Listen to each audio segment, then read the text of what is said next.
สบายดีเนาะ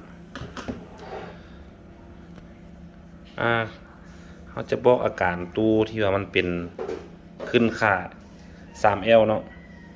3L นี้มันจะเป็นน้ำสายเซ็นเซอร์เด้อเซ็นเซอร์อยู่ในหัวคุมอยู่ในนี้เนาะตัวเซ็นเซอร์เส้นสีขาวนี่เนาะสีขาวสีเลดตัวนี้เนาะตัวนี้เลยเนาะเพราะว่ามันจุดโตของมันอยู่ข้างในอยู่ในหัวคุมนี้มันอาจจะลมเดี๋ยวเราแกะละลองแปลงเบิ่งเนาะว่ามันสิได้บ่สองมามันก็มี3L นี่มัน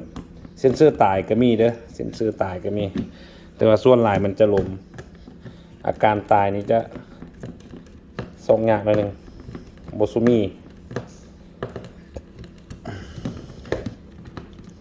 ส่วนหลายมันจะลมเนาะเดี๋ยวเราทอดไฟแล้วเราแปลงก่อนเนาะ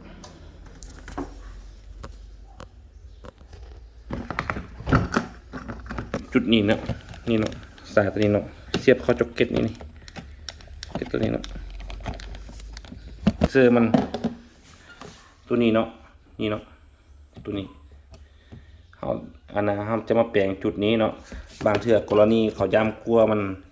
โบแนนก็มีเนาะตัวนี้อุปกรณ์อิเล็กทรอนิกส์เนาะมีแต่ว่าเราจะลองเสียบไฟเบิ่งเนาะตอนนี้เดี๋ยวเราจะประกอบมันตามหลัง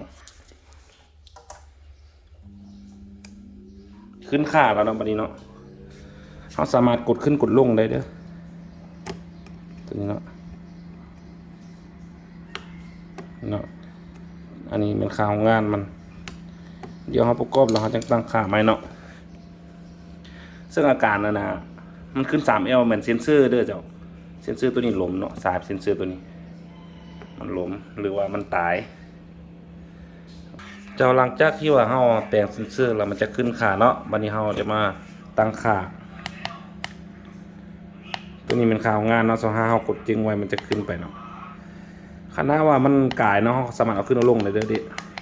จังหวะที่ดอกไฟเต้นเนี่ยเราสามารถเอาขึ้นเอาลงได้อาจจะจังอยู่ 37.5 เนาะปะให้มันหยุดมันจะเซฟค่าที่เราตั้งไว้เลยเด้อบัดนี้มากดลูกศรลงเอา 38.0 เลยซะกายแล้วเนาะเอาขึ้น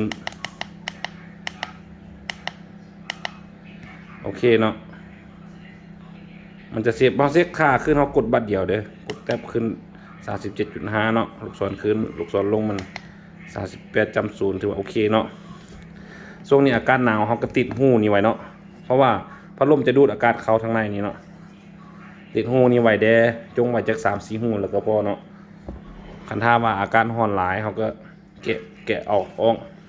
หาอย่างสกอตก็ได้เนาะเอาอย่างมาอัดตันหูนี่ก็ได้เอาสกอตติดปะไว้ก็ได้ติดเป็นแถวเนาะ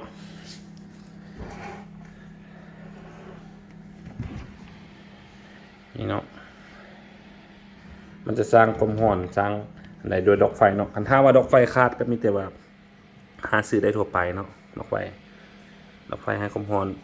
คันหนาวหลายเขาก็เปลี่ยนเอาดอก100 วัตต์ใส่ตัวนี้60 วัตต์เนาะเอาไปให้ขอบใจ